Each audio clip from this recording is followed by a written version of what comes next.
Did you know a man sold the Eiffel Tower twice and got away with it both times?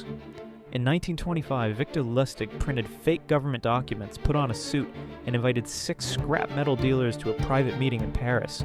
He told them the French government wanted to demolish the tower and needed a buyer fast. He asked for secrecy.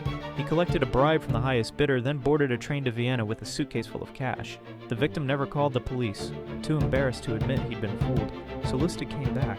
Different dealer, same con, same result. 2 sales, 0 arrests. That kind of success tells you something about his real weapon. It wasn't the fake documents. It was the victim's own pride turned against them. He brought that same playbook to America and nearly collapsed the U.S. Treasury with a counterfeiting ring so sophisticated that experts struggled to spot the fakes. He was eventually caught, but it took the full weight of the federal government to do it.